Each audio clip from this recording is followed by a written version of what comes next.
The stars shimmered quietly in the vast darkness of space as the massive Imperial warship Dominion dropped out of hyperspace near the edge of the Sol system. Admiral Krell stood on the command deck, his four eyes narrowing as he studied the blue-green planet displayed on the main screen. "So this is Earth," he said, his voice deep and rumbling. "It looks so unremarkable." "Yes, Admiral," replied Commander Vox, his second-in-command. "Our long-range scans show limited space capabilities, primitive weaponry, and no unified planetary government. The species calls themselves humans." Admiral Krell had conquered 37 worlds for the Galactic Empire. In his 200 years of service, he had never failed. The Empire had ruled the galaxy for 10,000 years, bringing hundreds of species under its control. Some joined willingly, eager for the protection and technology the Empire offered. Others resisted and were crushed. "Send the standard observation teams," Krell ordered. "I want detailed reports on their military capabilities, population centers, and leadership structures." For 3 months, Imperial spy ships watched Earth from hiding. They recorded human broadcasts, studied their weapons, and learned their languages. The reports that came back made Krell laugh. They still use combustion engines, and their most powerful weapons are nuclear. They have not even colonized their own moon properly. He shook his head in amusement. "This will be the easiest conquest of my career." The Imperial Council, ruling body of the Empire, reviewed Krell's assessment with satisfaction. Earth had resources they wanted, especially water and rare minerals. More importantly, its position on the edge of the galaxy made it a perfect outpost for further expansion. "Proceed with standard conquest protocol," ordered Grand Counselor Zix. "Offer them the chance to surrender and join the Empire. If they refuse, take the planet with minimal damage to its resources." Krell assembled his invasion fleet, 20 capital ships, each carrying thousands of troops and hundreds of fighter craft. It was excessive for such a primitive world, but Imperial protocol demanded an overwhelming show of force to discourage resistance. On a warm summer day, humans around the world looked up to see massive ships appearing in their skies. Panic spread. Governments scrambled their military forces. News channels broadcast images of the alien vessels hovering over major cities. The Imperial message was transmitted on all frequencies and in all major languages.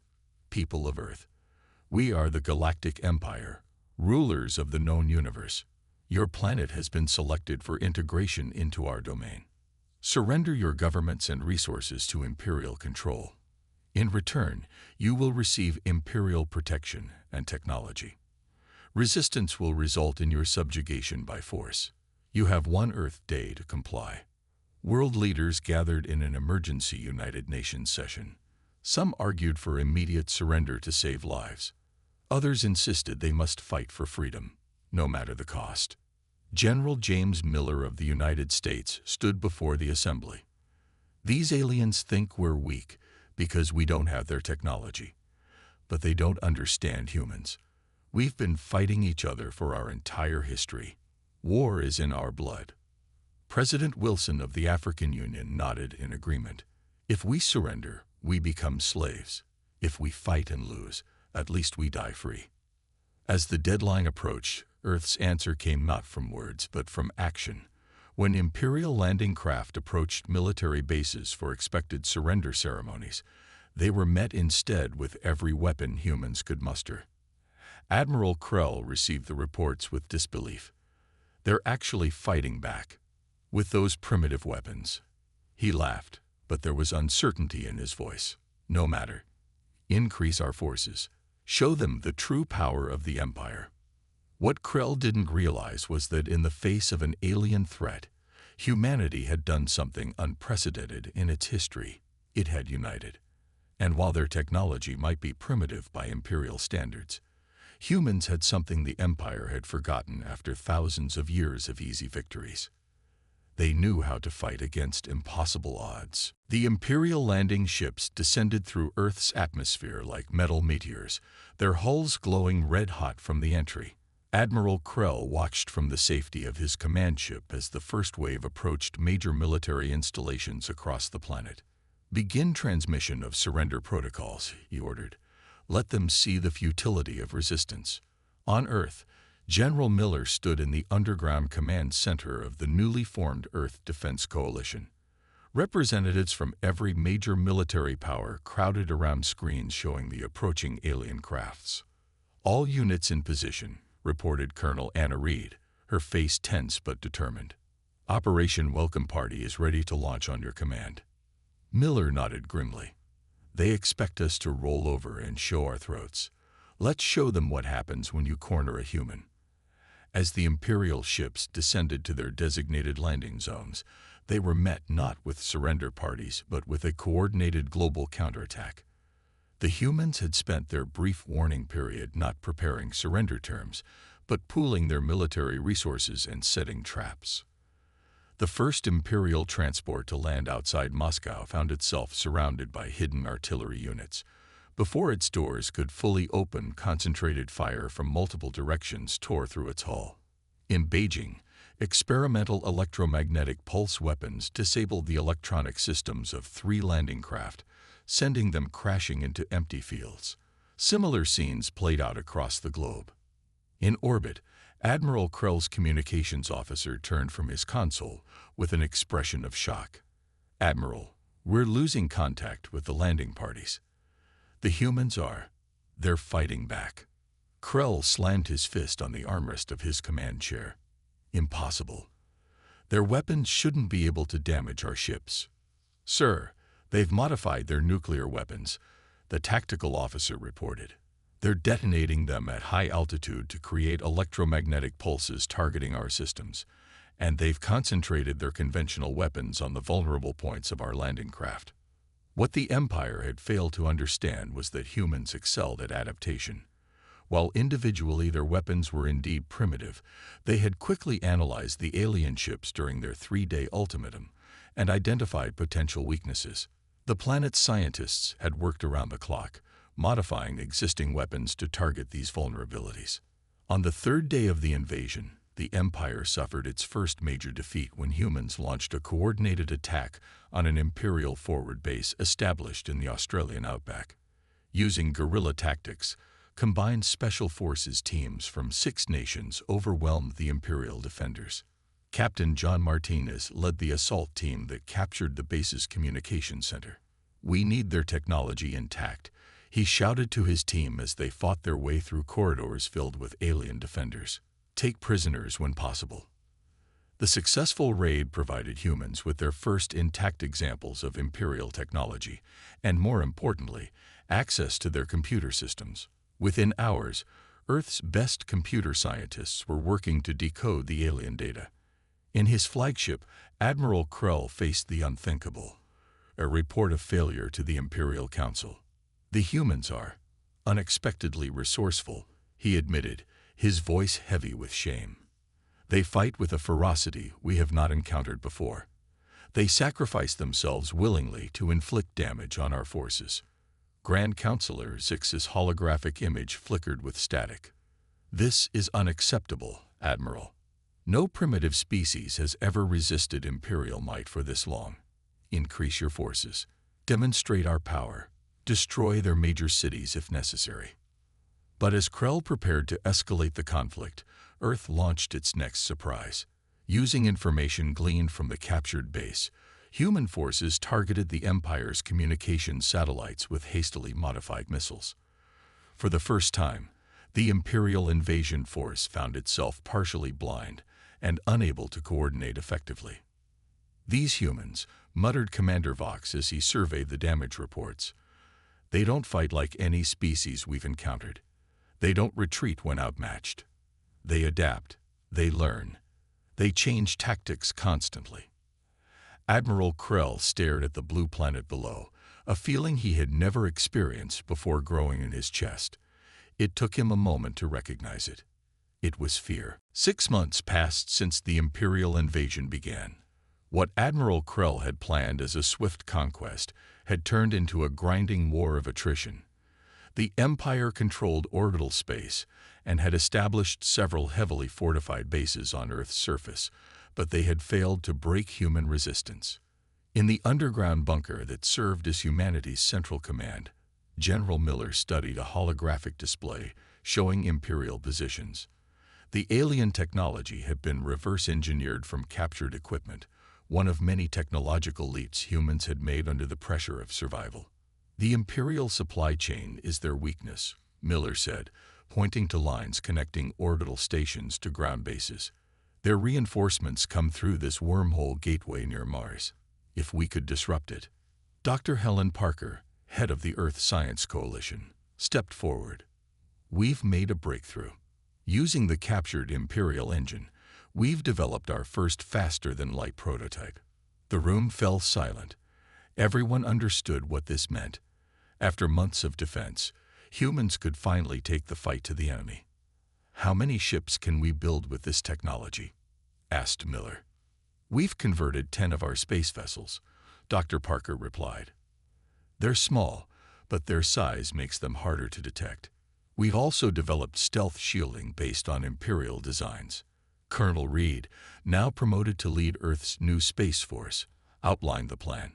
A surgical strike on their forward supply station near Mars. We destroy it, cut off supplies to their ground forces, then hit their major bases while they're weakened.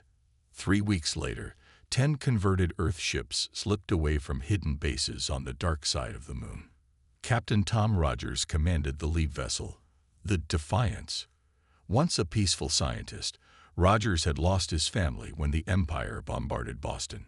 He spoke quietly to his crew as they approached Mars. "Remember your training. Remember why we fight. Today we show the Empire that humans are not easy prey." The Imperial station orbiting Mars was a massive structure, processing reinforcements and supplies from throughout the Empire. Its commanders had grown complacent, never expecting an attack from the primitive humans. The Earth ships dropped out of light speed directly above the station, their new engines making barely a ripple in space. Before Imperial sensors could react, they launched electromagnetic pulse missiles designed to overload the station's systems. "All ships, attack pattern Delta," ordered Rogers as the station's lights flickered. "Target their communication arrays and defense systems first." The battle lasted less than an hour. When it ended, the Imperial supply station was a drifting wreck, and 9 of the 10 Earth ships were heading back home. They carried with them invaluable Imperial technology, and more importantly, data spheres containing maps of the Empire's territory. On Earth, Imperial forces suddenly found themselves cut off from reinforcements and supplies. Colonel Reed coordinated simultaneous attacks on all major Imperial ground bases. By the time Admiral Krell realized what had happened, 3 of his largest ground installations had fallen to human forces.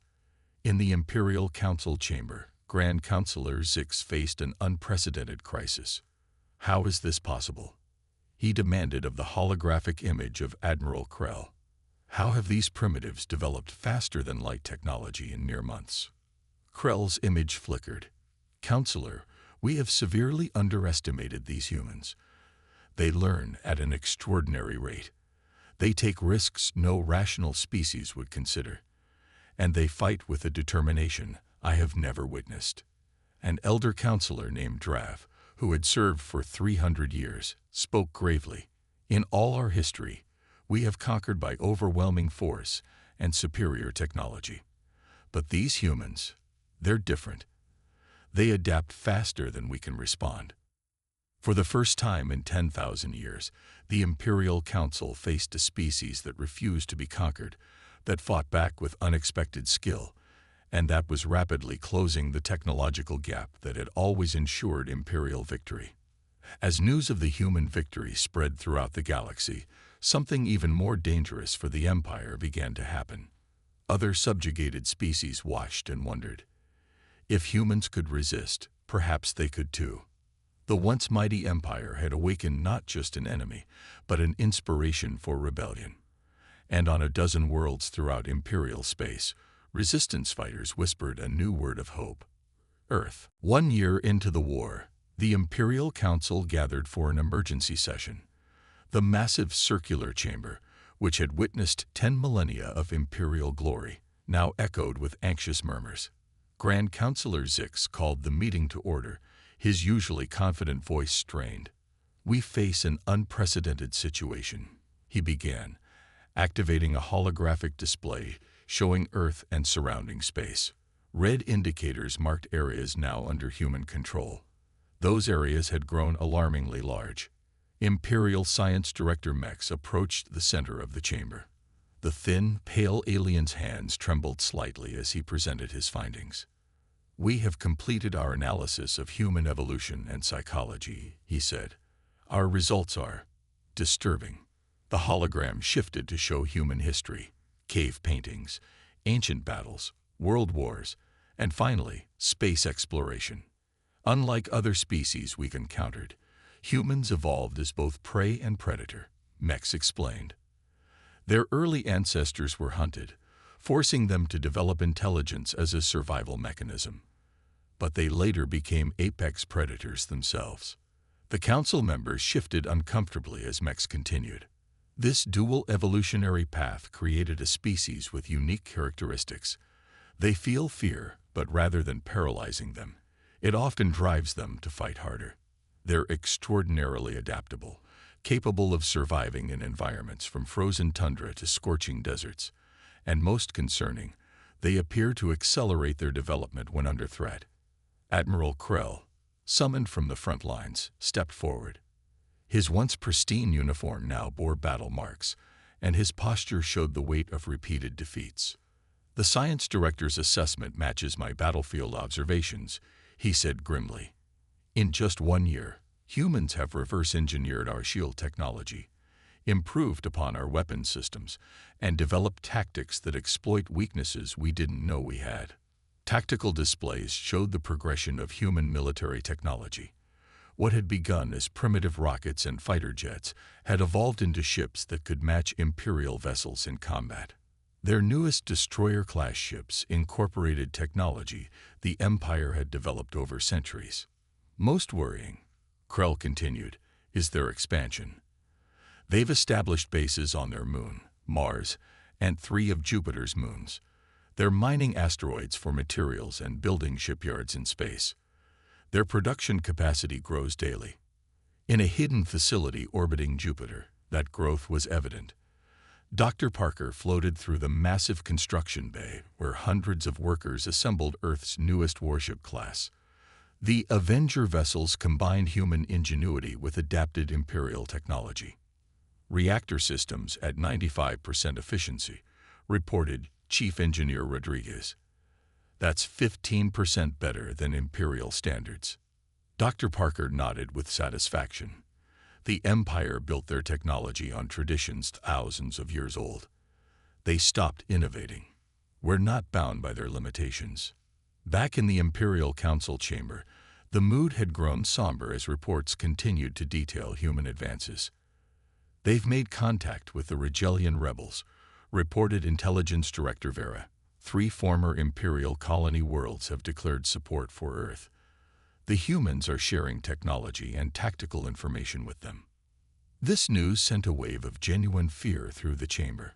If other subjugated species joined the humans, the Empire's very foundation would be threatened. Elder Councilor Drav, the oldest member present, spoke for the first time. His ancient voice silenced the chamber. "In 10,000 years, we've conquered hundreds of worlds. We've always assumed our technological advantage was insurmountable. But these humans," he paused, his wrinkled face grave, "they're not just fighting our invasion. They're catching up to us." The holographic display shifted again to show Earth's rapidly growing fleet. What had begun as a handful of converted ships had become an armada of over 100 vessels, with more under construction. "We face a choice," said Grand Councilor Zix. "Commit our full military might to crush Earth now, or consider a strategic withdrawal." The chamber erupted in shocked voices. The Empire had never withdrawn from a conquest. Admiral Krell's voice cut through the chaos. "Even if we win now, the cost will be enormous. And there's something you haven't considered. He gestured to the display showing human expansion. They know where we live now. And unlike other species we've conquered, they don't appear capable of accepting defeat. If we continue this war, we might find ourselves defending our homeworlds against human counterattacks. For the first time in Imperial history, the Council adjourned without a decision. The unthinkable had happened. The mighty Empire had awakened a giant it might not be able to defeat. 2 years into the war, the first cracks began to appear in the once mighty Galactic Empire. In the Imperial capital city of High Nexus, riot suppression forces clashed with protesters from the Taurian species, who demanded the return of their soldiers from the Earth front. "Why should our children die fighting these humans?" shouted Grak, a Taurian community leader, as Imperial guards surrounded the protest. "This war brings us nothing but death." Similar scenes played out across 12 core worlds as news of continued defeats spread despite official censorship.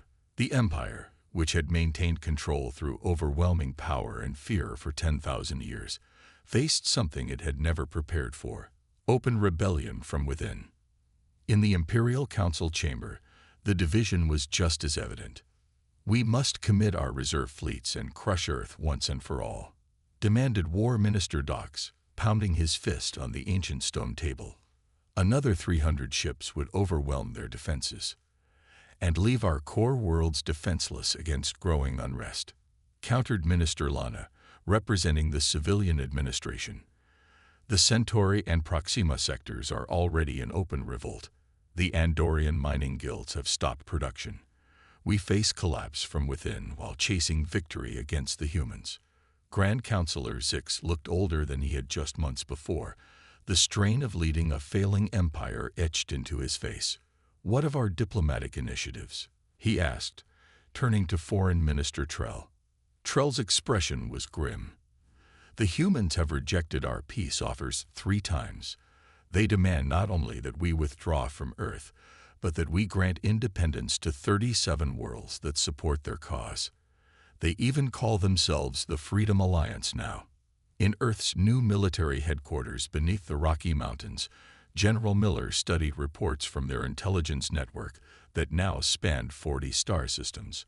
What had begun as Earth's desperate defense had evolved into a multi-species alliance against Imperial rule. "The Taurians have joined us officially," reported Intelligence Director Jack Hansen. "Their knowledge of Imperial defense systems is invaluable, and the Proxima shipyards are now producing vessels with combined human and Centauri technology." Colonel Reed, now Admiral Reed, pointed to a holographic map showing Empire territory. "We've identified their weak point. The Arcanus sector serves as their primary fuel processing center.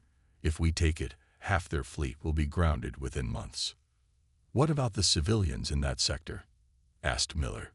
"We're not fighting to become conquerors ourselves." Admiral Reed nodded. "We've made contact with resistance groups there. They'll coordinate with us to minimize civilian casualties. This isn't just our fight anymore, General. Dozens of species are looking to Earth as a symbol of hope." Back on the Imperial homeworld, Admiral Krell faced a military tribunal. His once prestigious career was ending in disgrace. "You had 20 times their military might," said War Minister Dox coldly. "How could you fail so completely?" Krell stood straight despite his humiliation. "I underestimated them. We all did. Humans don't fight like any species we encountered. When we destroy their cities, they build underground. When we jam their communications, they create new ones. They'd never stop adapting. Your failure has inspired rebellion across the galaxy," Dox shouted. "No," Krell replied quietly. "Our 10,000 years of oppression did that. The humans just showed others it was possible to resist." As Krell was led away to imprisonment, news arrived that shocked even the tribunal members. The Arcanus sector had fallen to the Freedom Alliance. Human and Taurian ships had bypassed the main Imperial defenses using a previously unknown route through the Cygnus Nebula. The sector governor had surrendered without a fight, his forces joining the alliance. In the Imperial Palace, Grand Counselor Zix received the news with resignation rather than surprise. He turned to Elder Counselor Drav, who had served through the reigns of 12 Grand Counselors. In all our history, Zix asked quietly, have we ever faced such a threat? The ancient counselor shook his head slowly. The Empire has never known defeat because we only attacked those who could not fight back. We built our power on the weak. But these humans... He paused, his ancient eyes reflecting the light of the setting sun through the palace windows. These humans may be young among the stars, but they fight with the fury of a species that refuses to be conquered. And now they have given the same spirit to others. For the first time in 10 millennia, the Galactic Empire faced not just military defeat, but complete collapse as former subjects seized the opportunity to claim their freedom. The bridge of the Earth flagship Defiance hummed with tense energy as Admiral Reed studied the tactical display. The massive view screen showed hundreds of Imperial warships gathered around the Proxima Centauri star system. After 3 years of war, the Empire had committed its remaining strength to one final decisive battle. They'd brought 300 capital ships, reported Tactical Officer Miguel Garcia, plus support vessels and fighter squadrons. We're outnumbered 3-1. Admiral Reed nodded calmly. Just as we expected. Are our allies in position? Yes, Admiral, replied Communications Officer Laura Wong. Taurian, Centauri, and Proximan fleets are standing by. The Quantum Entanglement Communication System is operational. All ships can coordinate instantly regardless of Imperial jamming attempts. Reed touched the silver pin on her uniform, a small Earth symbol that had become the emblem of the Freedom Alliance. What had begun as humanity's desperate fight for survival had become a galactic revolution against Imperial rule. 97 formerly subjugated worlds now fought alongside Earth. Send the message to all Alliance ships, Reed ordered. Operation Thunderbolt begins in 1 hour. On the Imperial command ship, Eternal Glory, Emperor Vos himself had come to oversee the battle. For the first time in 5,000 years, an emperor had left the throne world to command a military operation. His presence showed how desperate the situation had become. The rebels have taken position near the 4th planet, reported Imperial Fleet Commander Jax. Their main force appears to be concentrated there. Emperor Vos, his ancient face lined with worry, nodded. They have no choice but to defend the Proximan shipyards. Without them, they cannot maintain their fleet. He turned to his advisors. This battle will decide the fate of the Empire. We cannot fail. What the Emperor didn't know was that the visible Alliance fleet was only part of the human plan. Deep in the shadow of Proxima's largest gas giant, 200 additional ships waited in stealth mode, using technology that combined Taurian cloaking systems with human innovations. General Miller, commanding this hidden force, sent a final message to his captains. Remember your training. Remember what we fight for. Not just for Earth now, but for freedom throughout the galaxy. The battle began with the Empire launching a massive frontal assault. Imperial dreadnoughts, each the size of a small city, moved forward in perfect formation, their weapons capable of destroying planets. Admiral Reed watched calmly as the Imperial fleet advanced. Hold positions, she ordered. Let them commit fully to the attack. The Imperial forces, seeing what appeared to be a defensive posture, pressed their advantage. Their formation stretched as faster ships outpaced others in their eagerness to claim victory. Now, Reed commanded when the Imperial fleet had fully extended itself. Instantly, the Alliance fleet split into 5 smaller groups, each executing complex maneuvers that no single command system could have coordinated. The quantum entanglement technology allowed every Alliance ship to act as one unified force while appearing chaotic to Imperial sensors. Simultaneously, General Miller gave the order for the hidden fleet to emerge. All ships, attack pattern Omega, target their command vessels. The Emperor watched in shock as Alliance ships suddenly appeared behind and beside his fleet.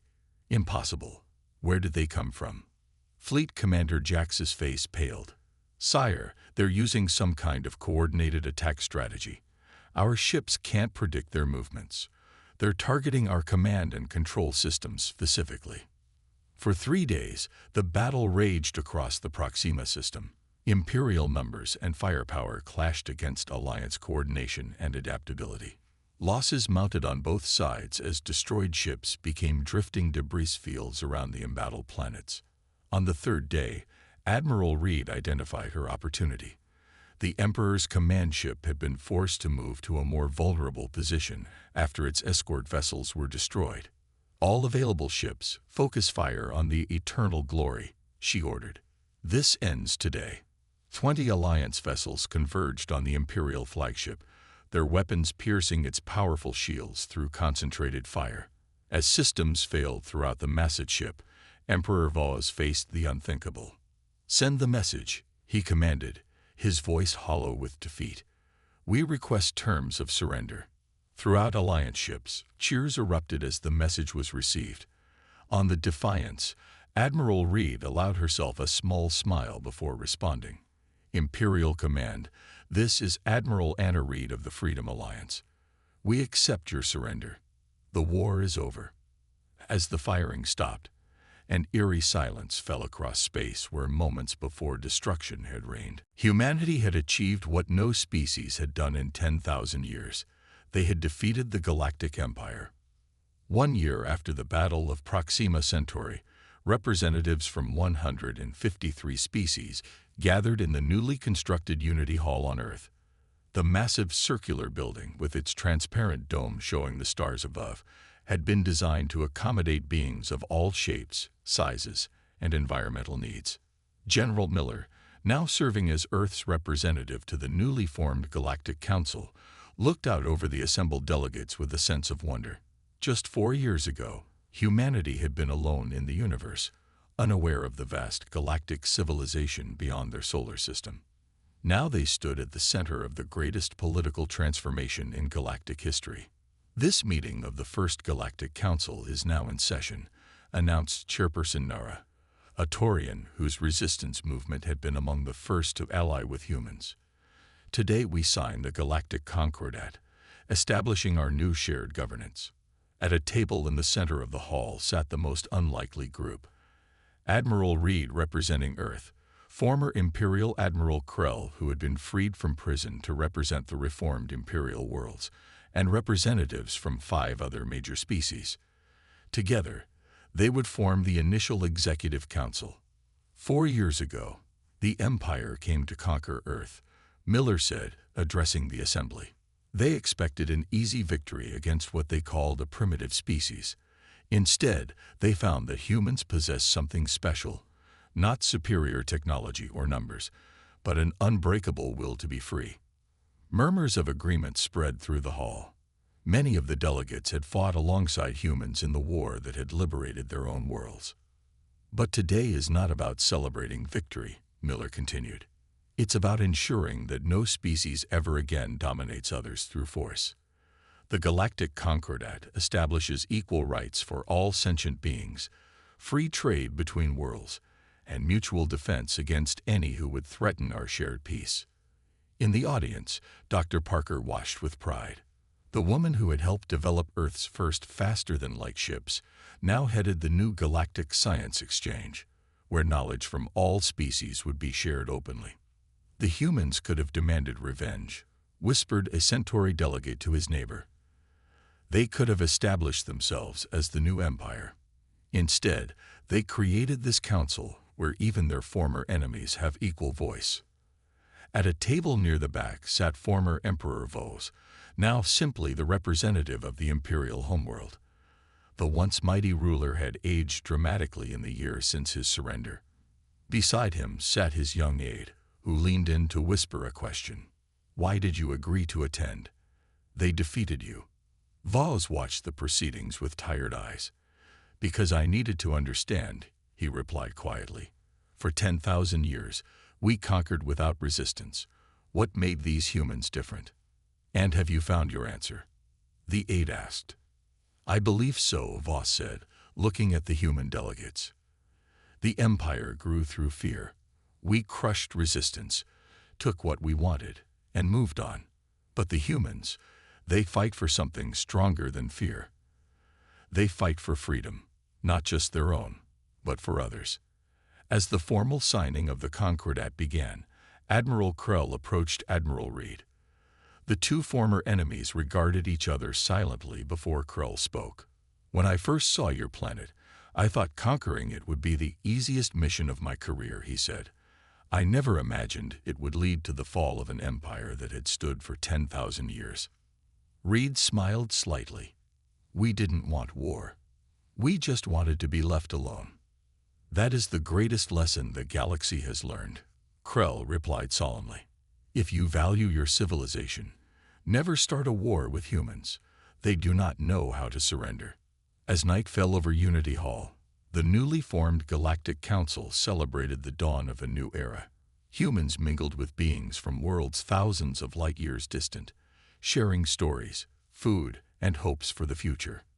High above Earth, ships from 100 worlds formed an honor guard around the planet that had changed the course of galactic history.